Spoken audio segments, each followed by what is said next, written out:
uh, esteemed Dr. Pradeep Kumar Ponda, esteemed Dr. Damodar Sahu, others faculties of this economics department and other department, and my dear student friends. It is a great honor for me to share my ideas, thoughts with the students, friends, and faculty members. As a writer, it is one's needs some experience of ground reality. Writings becomes more stronger when one knows the ground reality, what is happening in society. So I feel honored to speak on budget to your students. Now, directly coming to topic, what is budget? The first thing is we must know what is budget. Budget is a part of fiscal policy. We have three policy normally government has. One is fiscal policy, second is monetary and credit policy, third is EXIM policy, export and import policy. Fiscal policy deals with the income and expenditure of public authority. Monetary credit policy deals with the interest rate regime, inflation, price stability and others. EXIM policy deals with the export imports, and as well as exchange rate policy also, it deals with the exchange rate. Now we will not discuss about other policy, we will discuss about budget. Budget is just not income and expenditure of government as we think. It is income and expenditure of a particular financial year is important, but what direction the government is going, how it wants to, what type of policy it wants, how it wants to raise taxes, how it wants to spend, how it wants to eliminate poverty, hunger, inequality. So all these are reflected in the budget. Budget is the main instrument to bring the distributive justice to society, and it is the main instrument to raise the taxes and distribute to accordingly to eliminate all these inequality, poverty, hunger and starvation and etc. As per our article 112, budget is presented, so it has to be also passed. But how we will evaluate budget? That is the most important thing today. We may know that budget has been presented by Finance Minister in February 1st, 2022 for the financial year 2022 and 23. Budget, everybody gives with different reactions, opinions, but very few know or very few tell how budget can be evaluated, how we can tell it is good or bad. No budget can be 100% good or 100% bad, first thing. But we can tell a budget is good if it is pro people, pro working class, and address the grassroots problems. For example, we may know that Mahatma Gandhi once told that you should take such decision which will benefit the vulnerable section of the society. If anything it benefits the richer section of society, top people of the society, then we cannot tell it is a good decision. If it benefits the lower section of the society, vulnerable section of the society, then we can tell that it's good. But how we will evaluate budget? Normally, in each year, the budget amount increases, total expenditure increases, receipt or tax increases. So how can, if in each year it increases, how can we say that it's a good budget? No. We have to think as proportionate of GDP. We have to think, we have to consider taking the inflation. We have to compare it with the other countries. So we have to compare with the previous year about the percentage of rise. Then we can say, for example, in 1951 and 52, our our total nominal GDP was around 10,152 crore only. But in 2022 and 23, it is estimated to be 2.58 lakh crores. That means in absolute term it has increased, but in real term it has not increased. We cannot say that has been a huge increase, because you have to take into consideration you have to take the inflation into consideration. So first we have to see what is the size of budget previous year, how the size of present year, what is the nominal GDP estimated, how it will cope with. If size of increase in the budget outlay as compared to previous year, as far as nominal GDP or more than nominal GDP, then we can say budget is contractionary. If it is less than nominal growth, it is less than nominal GDP, then we can say it is a contractionary. So let us think what is the size of budget. The size of budget is estimated to be 39.45 lakh crores. Say 39.5 lakh crores total outlay of the budget.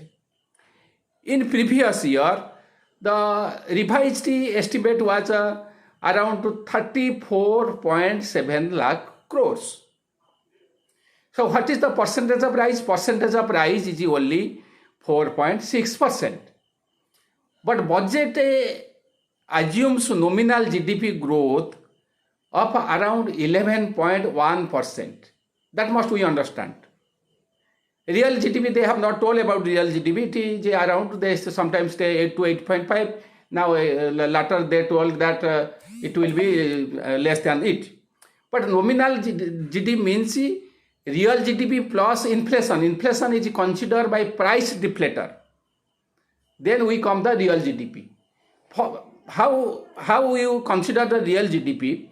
For example, today, last year 100 rupees, now you have same 100 rupees. Last year 100 rupees can purchase more than what you can purchase now in that 100 rupees. So value of rupees declining because of inflation. So when a real GDP and nominal GDP difference is inflation, but inflation is here considered or measured by price deflator, not consumer price index or whole price index, but price deflator.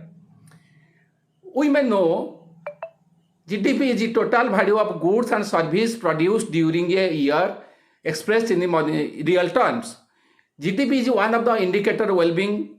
GDP is the indicator of economic activities, but it is not the sole indicator of the well-being of the society or masses. GDP must be reflected in terms of rise in taxes, well-being of the society, and so many indicators. But that is a different thing. But last year, 2021-22, it was estimated that real GDP will be 11%, and nominal GDP will be around 14.4%. And at that time, it was declared, it was announced, it was proclaimed that India will achieve highest ever real GDP. But what happened? They told that it will be 9.2%. Actually, it will not be 9.2%, it will be less than 8.5%. Because in previous year, in 2019 and 20, GDP was expected to be 4%. Actually, it will be 3.7%. And 2020 and 21, GDP was expected to, real GDP, contract by 7.3%, but contraction will be 6.6%. When there is a change in base, so everything is evaluated on the base. So automatically, with change in base, GDP growth will be also changed. So it will be in 2021-22, GDP will be growth will be not 9.2%, it will be 8 to 8.5%, and but nominal GDP will be much 17.4% around, because there is inflation is much more. That is the thing. So now question is, every years when a budget size increases, wages increases, salary increases, cost of living increases, so it is nothing is evaluated in absolute term, in real term, taking into the inflation into account, or what is the allocation as percentage of GDP. So if we consider nominal GDP assumed in 2022 and 23, it will be around 11%, but budget outlay has increased only by 4.6%. Difference you see, budget outlay has increased by only 4.6%, but nominal GDP assumed is 11%. That means the outlay increase does not match with the rise in nominal GDP. That means budget is contractionary. We have to presume fact that budget is contractionary. But what another thing is that budget outlay as percentage of GDP is also declining. That is the important thing. Budget outlay as percentage of GDP is also declining. It is 2 years back it is around near about 17%. Now it is slightly higher than 15%. But in other countries, much more. It is much more. For example, in some countries, total budget outlay as percentage of GDP is 50%. In some countries, 60%, 62%, 30%, 40%. When our budget outlay as percentage of GDP is less, that means there is a cut in expenditure somewhere, or there is a poor allocation in somewhere. I am not telling that budget outlay as percent of GDP is less in only this period. It was for long back. India, no government has able to raise the budget outlay much higher as percentage of GDP. When your size of the cake is not increased, then allocation will be definitely caught in somewhere. So main thing is that there is no effort into raise the size of a cake or raise the resources, because whoever become finance minister, he can allocate. Allocation is not an important thing, but raising resources is the most important thing, which is a abysmal failure on the part of government. So first thing is government budget is contractionary, it is not expansionary. Second thing will come, exactly budget is anti-federal. Why I am telling anti-federal? That must we understand. How budget address the problem of the state? We know as per of the Finance Commission, as per our federal structure, state spends more than center. But taxes, most of the taxes are collected by center. After GST, state's power to raise the resources has been squeezed. So it is as per our federal structure, center has to allocate larger proportion of the tax collected to the states for the benefit of the states. Sometimes center says we have given that state so much, we have given so much money, we have floated so many schemes. No, taxes are taken from the people of the states. Neither center shows mercy nor states mercy. They collect tax from us and spend. So why I am telling that it is anti-federal? Because total allocation as per budget has been, as percentage of GDP, has been also squeezed. It is around from 6.95 to around, it is squeezed around 6.45% around of a GDP. What is important thing that we must know?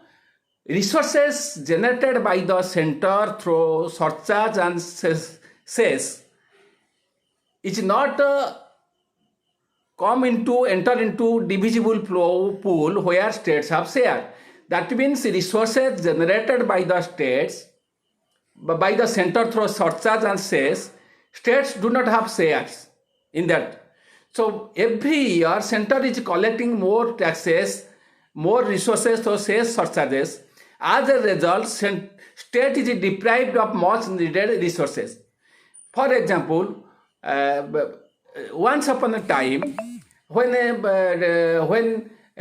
Finance Commission raised center's allocation to state from 30 to 40% due to center raising more resources to cess and surcharges. Actually, state got 35%, not 42%. Later it declined to 30%, and in this budget it will be 29.6%.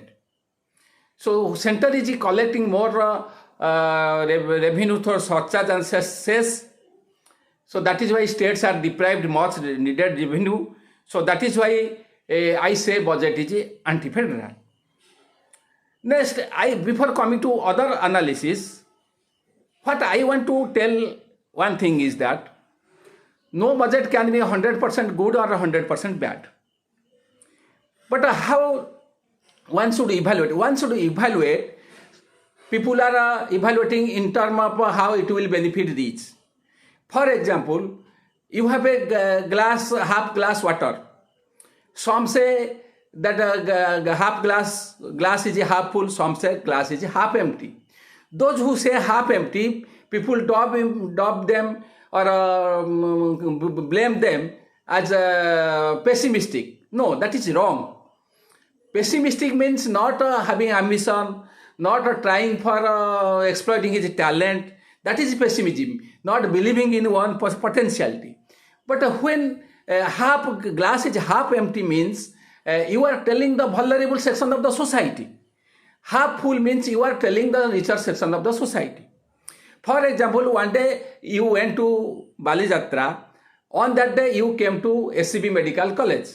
On Balijatra you saw people are enjoying, people have a cheerful life, people are happy, people are moving hilariously. Then when you come to the hospital, you see how the patients are suffering, how they are undergoing excruciating experience, how their parents or how their family members, attendants are disturbed, how they are selling their asset for medical expenditures. Then as an intellectual, how you to address? You have to speak this vulnerable section of the society. What has happened today? It is demanded that you should speak in favor of the government. Intellectuals are telling in favor of the government. No, those who are not telling in favor of government, that doesn't mean they are negative, they are positive. They are telling the pro-people angle, pro-poor angle, pro-working class angle, because they see the vulnerable section of the society. So as an intellectual, we must see how the budget benefits the poorer section of the society. And particularly, such things are spread by the government because it does not want that its image is tarnished. Everybody aspires for power and everybody wants there should be appreciation of his effort. But intellectual must interpret in that way, because a government is elected to perform. I am employed to perform my duty. Your lecturers are appointed to teach the students. So government is appointed by elected to perform. But people have to say when it fails. That is the important thing. So nobody should tell it takes it a negative when criticize budget or criticize the government. That must be the mind in the mind of the students and the faculties. I am interpreting in a pro-people angle. So now next question is contractory and anti-federal. Next question is budget diagnosis problem. Next question is budget diagnosis problem. We know our problem is demand driven, demand compression. Supply disruption is less, but demand compression is more. But we must understand that government shifts the blame present crisis to the act of God or pandemic. But before pandemic, Indian economy was sliding. The economy was not in a good position because unemployment has reached 45 years high of 6.1% in 2017 and 18. Similarly, consumer spending was 4-decade low before pandemic. Employment has declined for the first time. So economic growth was slowing down due to draconian demonetization and defective GST, flawed GST. And economic growth once upon a time it was 18.2% in around 2016 and 17. it declined to 3.7% in 2019-20 before contracting in 2020 and 21. So economy was slowing down, job was squeezed, there was a crisis in economy, and particularly pandemic aggravated the situation. And what was the problem? Problem was a disruption, supply disruption and demand compression. Demand compression means people who lost their job, their earning was affected, livelihood was affected. So when they lost job, their income was declined. They did not purchase, demand squeezed. When demand squeezed, investment did not come, job was not created, growth was affected. That was the major problem economy faced. Supply disruption means people did not move. There was one good did not pass to another, could not be sold. There was a lack of movement. Tourism affected, all these things. So major problem was demand driven. Even today, as per consumer spending, which is important part in our GDP, still it is yet to reach the pre-pandemic level. Even it is last year it was around 3% less. Even today, after the December GDP declare, even today consumer spending, private final consumption expenditure, which indicate people spending, private spending, is still pre-pandemic low. So government has in budget they have told that they are going to address the supply side problem. Even economic survey that they are going to address the supply side problem, but actually problem is demand compression is more. So when a doctor fails to diagnose or prescribe proper medicine, then the patient cannot be cured. So that is one of the thing that they have not properly understand the problem of the economy. Another thing is ignorance bliss. Ignorance bliss means not recognizing problems. You have disease, severe disease, you will tell no, I do not have disease. Economy has a crisis, you will not tell no, economy has crisis. So the government does not recognize the crisis in the Indian economy. That has led to poor allocation in the welfare expenditures. Their allocation has become pro-rich. So how they fail to proper they suffer from ignorance bills. They talk of future, they talk of capital expenditure, they did not talk of poverty, hunger, starvation. What we must understand that our system is a repressive system. Our system is an exploitative system. Rich are getting richer, poor are getting poorer. During pandemic, from March 2020 to November 21,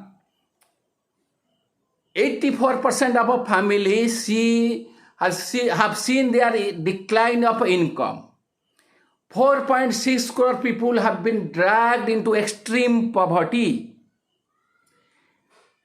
Unemployment rate was rampant, and still India is yet to reach pre-pandemic level. Employment rate is still to reach the pre-pandemic level. Unemployment is rate around 7.6% in December. What is important?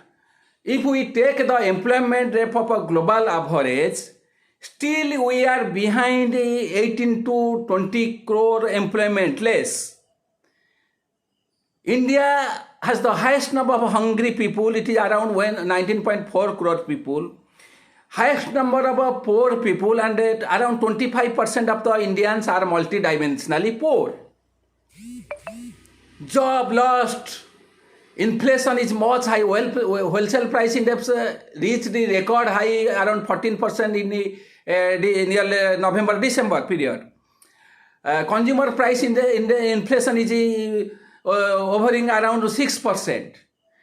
Price increase is rampant. Essential commodity product is unaffordable. Petrol, diesel price has destroyed the back of the consumers. So people have lost job, around more than 5 lakhs people have died, crores of people have been infected by pandemic. They have suffered financially a lot. Those are problems before the government to be addressed in the budget. But finance minister or budget suffered from ignorance bliss. They did not recognize that the problems plaguing Indian economy and plaguing Indians. So budget, that next thing, that important thing, budget has not addressed this. Another important thing is budget is devoid of, or budget is bereft of distributive justice. Our constitution speak of distributive justice. Distributive justice means you will decide or you will take such decision, or you will spend in such way, you will raise in such way that it will benefit the lower section of vulnerable section of the society. The question is, what should government do? Government should raise taxes and spend in which elevate the position of the vulnerable section of the society. Taxes can be direct and indirect taxes.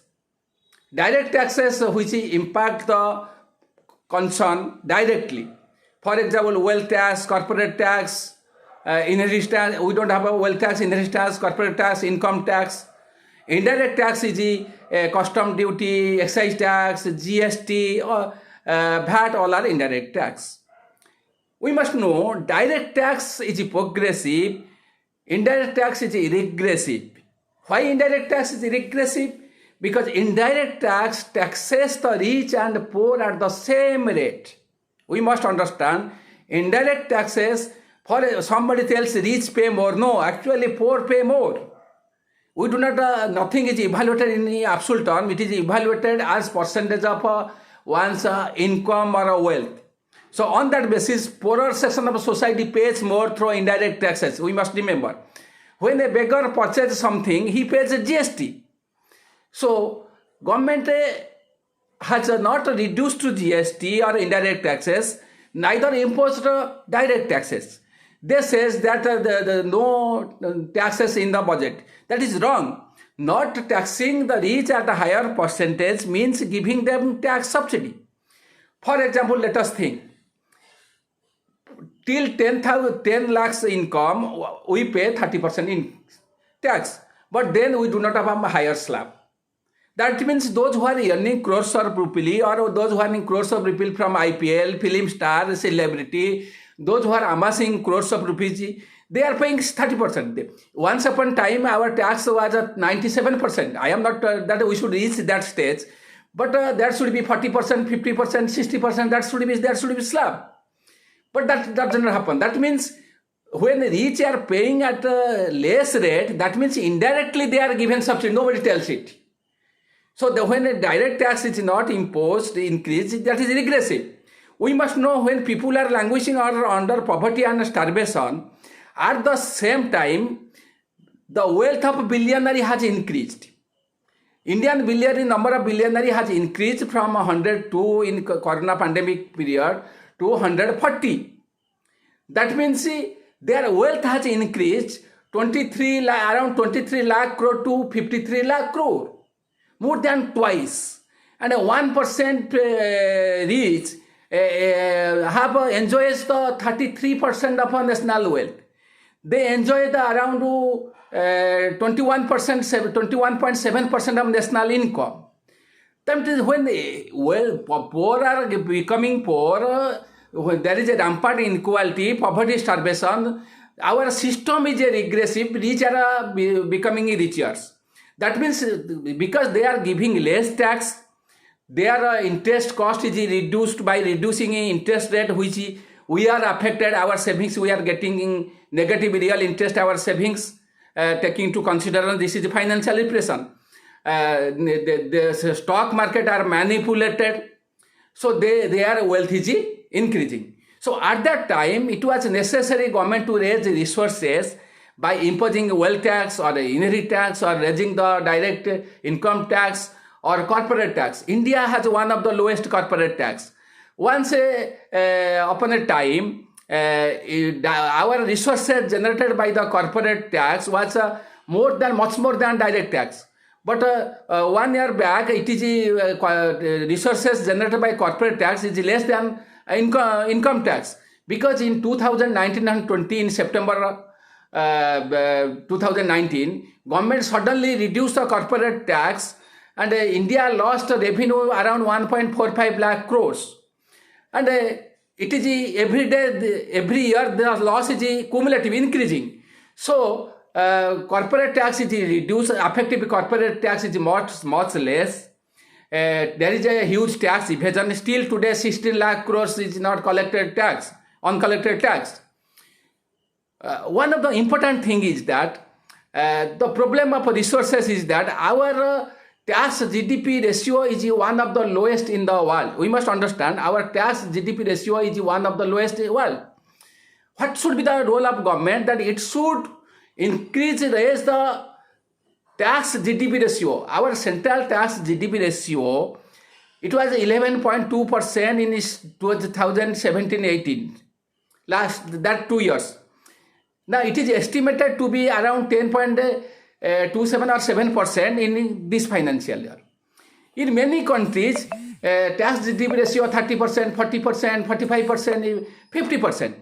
That means whatever reason may, our GDP growth does not reflect the rise in tax. Our government boasts of a higher GDP growth, but in all indicators we are placed very awfully. And in terms of per capita GDP, India is behind the 144 countries. India place is 145. 44 countries India behind in terms of per capita GDP, but we boast of a higher GDP. GDP does not reflect the well-being of the society. What is important? Government is failing to raise the tax GDP ratio because it is failing to curb the tax evasion. It is failing to impose the wealth tax. Some countries have a wealth tax, some countries have a inherit tax. Our direct tax as percent of GDP has also declined. So budget is also very regressive. Regressive means it is taxing the poorer section of the society at a higher rate by imposing indirect taxes. No raise in the direct tax. I am not telling direct tax means in higher slab. Those who are having income 30 lakhs, more than 30 lakhs, they should pay more. Those who are having 50 lakhs, they should pay more. Those corporate profit, when we are suffering by pandemic, corporate profit is more than 10 years as percent of GDP, it is around 2.9%. It was around 10 years high. That we must understand. Billionaire wealth increasing, corporate profit is growing, but poverty, people are pushed into poverty, unemployment is massing. If there will be no employment generation, youth employment is highest, unemployment is highest in India, then how the student will get job? I am not telling that everybody will get a job in the organized sector or there everybody will be given job. But government policy must be to address the job. Job in the organized sector leads to the job in the unorganized sector. Because if you earn some money, you will spend. You will have a driver, you have a maid servant, you will purchase a TV, you will have a building, you will have a scooter. So there will be rise in demand, there will be job creation, government will get more taxes, and the economy will stimulate. But their adopt is regressive. They want to only benefit the richer and corporate section of society. If corporate are benefited, they have grown, they feel that everything is okay. What is they want? They want that if they will grow, their vote bank will be safe, and corporate will utilize their money and media for the benefit of the ruling class. So that is why budget is regressive, because it taxes the poorer section at a higher rate while it do not taxes the richer section or corporate as needed. Another important thing is budget does not ignore the distributive justice. What I tell, how the budget should address the distributive justice. It should address the employment, poverty, hunger, starvation, and this is feasible if there will be plan to generate employment, give a subsidy to poorer section of the society, vulnerable section of the society, and spending more in health, education, and social sector. That is the most important thing. Sometimes people say that they describe if something concession is given to poorer, it is a populist. But when concession is given to richer section, it is a pro-reform is good. Because this is a publicized, this is made to deceive the masses. Subsidy is important to sustain the weaker section of the society in their life. Because if they do not get subsidy, they cannot purchase commodity, they cannot live, they will be subject to death, harassment, torture. So subsidy is necessary. But what has happened in both fertilizer subsidy, food subsidy, all other subsidy has been cut in 2 years. Subsidy amount from around more than 77 lakh crores, it is around 3.5 lakh crores in this budget. Exact figure that is more than it is reduced in 2 years by huge margins. But corporates are given subsidy by reduction of the corporate tax. So budget does not address this. What is important, why I give stress on health and education? We know that in India, expenditure on health as percentage of GDP is one of the lowest in the also world.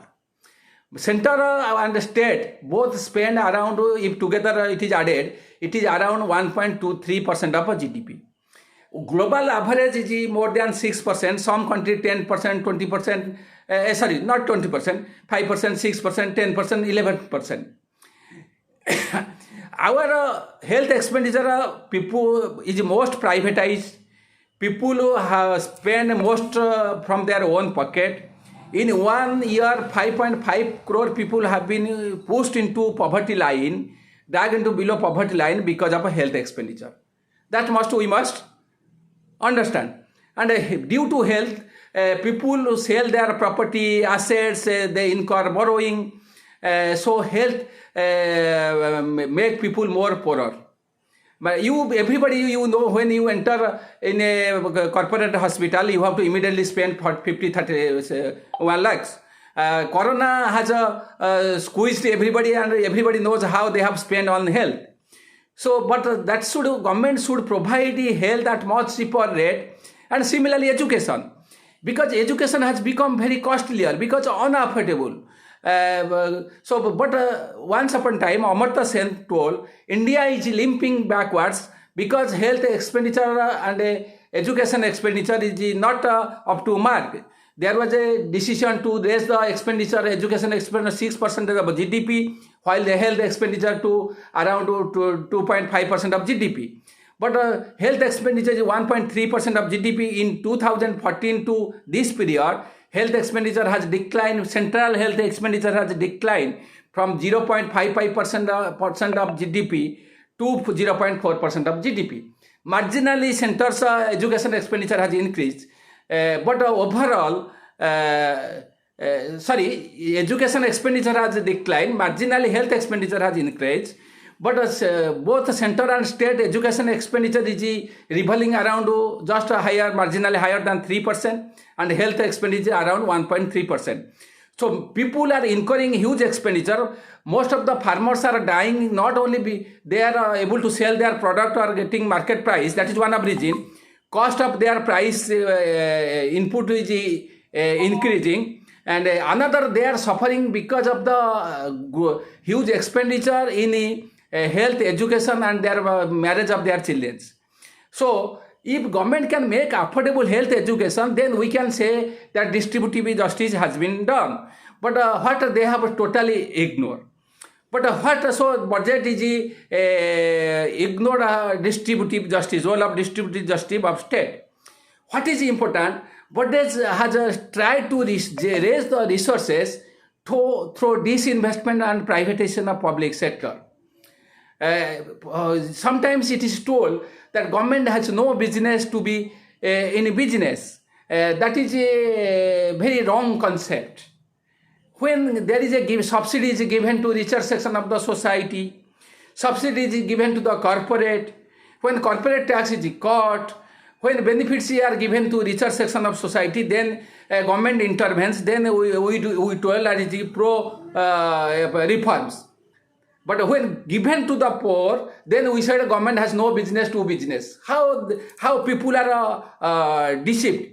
What you must understand, that is known as a crony capitalism. Crony capitalism means corporate intervene in the government transaction, government decision to favor them.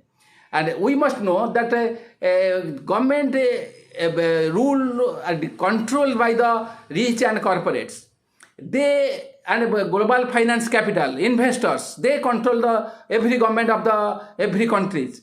We must know that there is a provision, there is a system in our society where rich can evade tax, they can keep the black money. All powerful when politicians talk of corruption, but they know why corruption is taking place. Corruption is percolated from top. Because our average MP, 45, around 43% MP has a criminal background by their own affidavit. Average asset of a Lok Sabha MP is 20 crore. Average asset of a Rajya Sabha MP is 55 crore. People evade black money. Most of the black money holders are shifting to foreign countries, and how they are going. Most of them are involved in banking fraud, so it is run into around lakhs crores. They also involved responsible for the rise of non-banking, non-performance NPA of the banking. It is around 8 to 10 lakh crores. It is ranging from year to year. Another important thing, they keep their black money in tax haven. In world, there are around 132 countries, 32 places where rich corporate leaders, politicians keep their money. Their name is kept, its name is not published. They do not pay tax. If pay tax, less amount tax. So these are tax haven. You might know have a Pandora paper, then other paper, Panama papers. So black money of a rich section of society, corporate, powerful, are transferred to tax haven, and we are asked to pay a huge tax. Our savings are taxed, our premium are taxed. We are deceived, but we accept it gladfully, and we do not raise our voices. That should be. Next, exactly, I was talking about disinvestment, privatization. When a public sector share government share is reduced to 51%, this is known as private sector. This is known as what is the public sector.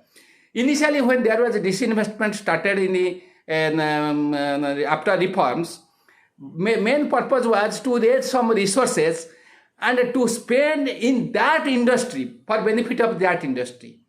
Gradually, then government shifted their goalpost. They told that the money raised will be spent on welfare expenditure.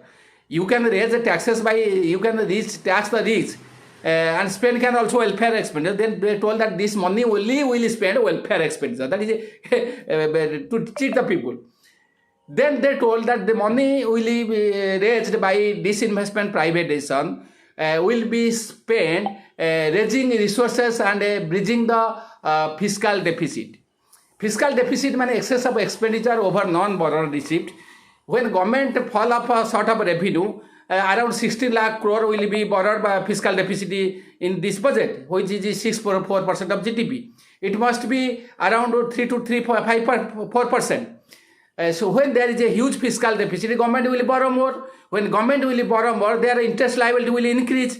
So they want to bridge the fiscal deficit by divesting or public sector or privatizing public sector. But by this people suffers. Everybody suffers. You think you are reading in a government college. If your college is privatized, you are automatically your school college fees will be multiplied. You have to pay how much you pay. How much you pay if you enter in a private medical college to around 50 lakhs, 60 lakhs. It is unaffordable. Again, in a public sector, you feel their own industry. Public sector demands the commodity high economy. Public sector generate employment. Public sector leads to equitable growth. But I am not against the private sector. You first understand. I am not against the private sector. I am against the privatization of public sector. I am against the loot and plunder of a private sector. How you see, Jio was giving free. Then it is raised. Now what is its price, you must understand. And BSNL was deliberately decimated to give the rise to private sector. When private sector fails to compete, deliberately private sector decide the rule regulation to weaken the public sector, weaken the public institution. So automatically people suffer for this. And what today, it is an ideological assault on public sector. Whether public sector is incurring profit or loss, it is irrespective of this. Government wants to sell the share of public sector and disinvestment the private sector. It want to sell the public asset. That is disastrous for poor people. Government talks of monetization asset. If monetization of asset is done, who will pay the user fees? If road, you pay everybody pay toll fee in the road. If it is privatized or it is handed over to private sector, then toll fee will automatically increase, platform fee will automatically increase, user fee will already we are paying huge money for electricity. So automatically voiceless poor people affected by the privatization. So it is necessary for the opposing the privatization, but not private sector, but loot and plunder of private sector. Private sector should create employment. Many argue that private sector are creating job. Public sector are creating more job. Job elasticity was more before reforms. This has declined. As percentage with the rise of growth, jobs increase is declining. And particularly public sector create more job, private create sector squeeze more job. For example, somebody tell that Adani, Ambani are creating job, but they have how much they have destroyed job in other sector. If they could have not grown or they would not have come into market, somebody would have grown. If a private boss would not have entered into the road, then government body would have functioned. If private institution, medical college would have not come, government medical could have functioned better. If private college, university would not have come, government college institution have grown more and there will be more job, there will be it should be affordable. So what is making by growth in privatization and private sector, rich have no problem because they garner amass wealth by fair, unfair means they have enough money to spend. They can send their children to foreign. They can send to their student to private medical college or private institution. But what is about poor? So privatization of public sector, privatization of essential services, should be opposed to the nail. That must be for the benefit of the vulnerable section of the society. Next important thing is that budget does not address the women. So there is a talk of Nari Shakti. But budget outlay, gender budgeting means not exactly allocated gender. It is evaluated how much benefit will be weaker gender, that means female gender.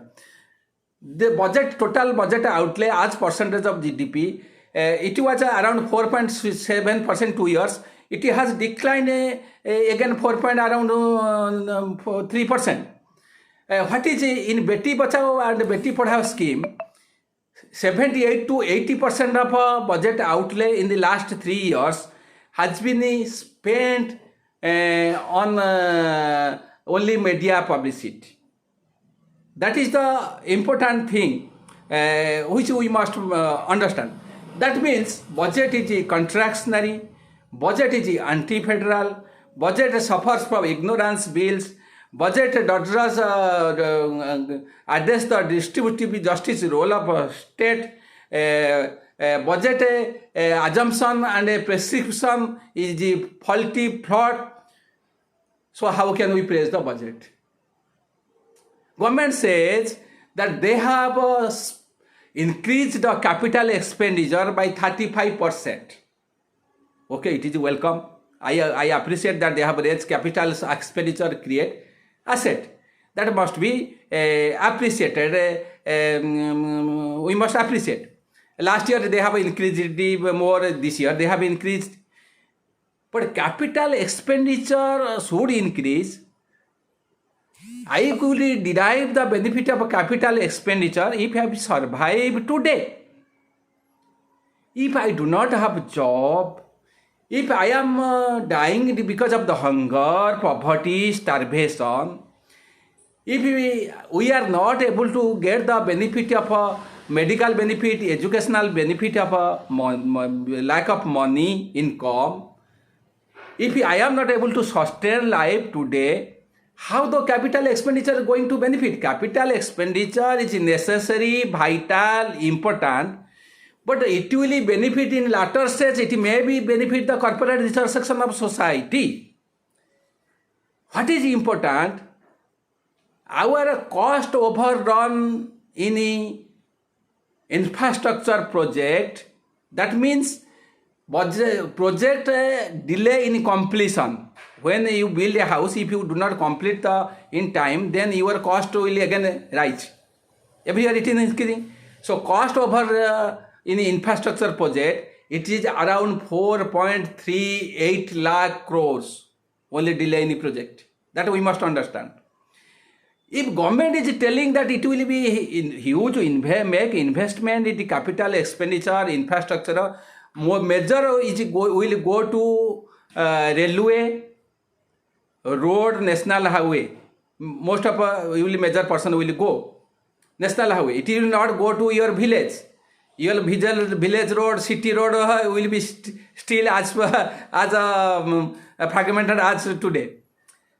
If it wants to raise build the infrastructure, then why it is monetizing infrastructure project and it is selling to corporate? That means our money will spend in building the infrastructure and then it will be sold to corporate at cheaper rate, or it will be given on lease. Then why the corporates are not asked to build the private infrastructure first? That means our tax money are spent for the research section of the society. We must understand. Government talks of Amrut Kal, long term, all are term earlier each acha din and New India, all are good slogans to deceive the masses. But everybody has not seen tomorrow. Everybody is dead in a long term. When you are struggling to work out your basic existence, when you are struggling to earn your subsistence, livelihood, unable to get medical fit, how you will think of the future? So, and in the long run, nobody may not survive. We may not survive. Nobody will go to sea. So it is just a ploy. It is a gimmicks to deceive the masses, to shift the blame. Shift the predecessors, Nehru were blamed. Comparing our performance of a worst period of any regime, comparing our present crisis to worst of any other countries. You have ruled 8 years already. But what is the result? Budget speaks for the richer section of society while it ignores the vulnerable of the society. Budget is inequitable. Always remember, public expenditure equitable, private expenditure not always equitable. Why? When you spend anything, it creates indirect job. If you appoint a driver, it will create job. You appoint a maid servant, it will create job. You purchase something, it will create job which is selling commodity. So it creates jobs. But government expenditure is equitable because, for example, you go in a city, you will find top richer section of society have a huge building, but road is a very decrepit stage. Because nobody wants to spend on the road until government spends. When government spends, it is equitable. There is a uniform expansion, uniform rise, reduction of inequality. What is today? There is private expenditure, Ambani, Adan, they are spending more for their own luxury. So inequality is increasing. Equitable, there is a growth is not equitable. That must. So government should raise taxes by taxing the richer section of society, corporate section of the society, spend more. Many tells that if government will tax, they will not pay tax, investment will not come. That is quite wrong. Investment will come when there is a there is a huge demand and people purchase. People will purchase if they have money. For example, somebody will sell here television or scooter. If nobody purchase, why will they sell? Why Maruti will invest in the manufacture of a car unless people sell, unless people purchase? So that is quite wrong. Investment depends upon savings. Our savings as a percentage of GDP is declining 17-18 years low, and investment is declining. So because declining, because of fall in demand due to fall in purchasing power of people, fall in purchasing power of people, because the income is declining and their purchasing power is hard hit. So everybody is talking to give concession. So when there will be more job, there will be health education expenditure will cut, we will have a more disposable income, we will spend more, economy will stimulate, which is the budget not addressed.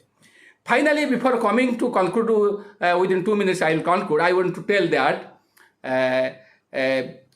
everybody has got a responsibility toward country. Rich say that they pay more tax. Actually, they pay less. Nothing is evaluated in absolute term as percentage of income, as percentage of their salary, income or wealth. Rich corporate pay less, where beggar, poorer section of the pay more in indirect tax. We must understand. Next important thing, nobody has become rich because of his talent only.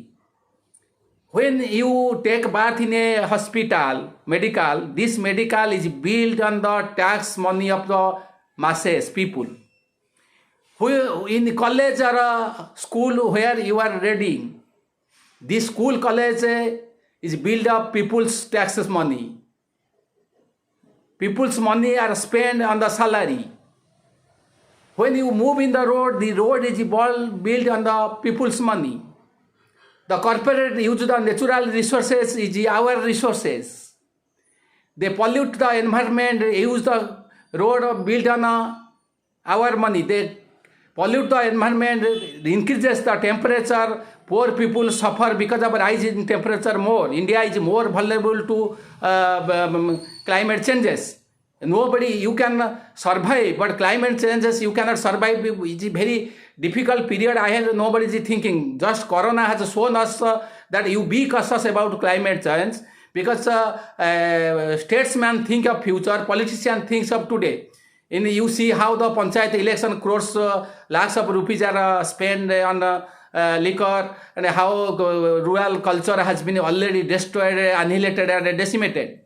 Quality of life is deteriorating. Once upon time, we do not have enough wealth, but we are enjoying simple, honest life. We were having a peaceful life. There was a qualitative improvement. But today, you may have some wealth, but quality of life is declining. You are not allowed to think independently. You are not allowed to criticize the ruling class, powerful. You are only asked to become greedy, dishonest, amass wealth or get only job. You are not asked to become a good human being. You are not asked to contribute to the society. When society is corrupted, perverted, when society is contaminated, nobody is safe. You may amass crores of rupees, but you have to move the road. Your children will move the road. If there is a dacoit, it is a murder, there is a criminalization of politics, there is a communal conflagration, there is a communalism, your children will be affected. You may supposed to be, you may be attacked, you may be robbed, your house may be robbed. So nobody should think that he is safe because he has a huge wealth. Society instability is growing. Culture of greed hedonism has gripped everybody. We are in a dangerous position. Qualitative life has been declining. Nobody is concerned. Everybody is thinking of himself. But ultimately, you are not safe. Your child is safe. Everybody has got a responsibility to strengthen the state, contribute to the society, contribute to the as a state exchequer, as a tax for the development of masses. If social stability is not restored, quality life is not improved, our children are not safe. We know that every creation has destruction. We know one day we will succumb to the inexorable journey of time. We know this world may die one day, but before natural death, before world going to face the natural death, the war we are seeing, our lifestyle, our greedy, our arrogance, our insensitives, our callousness is going to kill this our mother earth very quickly. Everybody has got a responsibility as a student, teacher, academicians to think of the future. Once again, I thank the organizer, I thank the principal, HOD, Dr. Damodar Sahu, who happens to my bosom classmate and students, friends, giving me a chance to share my thought, emotions, feelings. Thank you once again. Namaskar.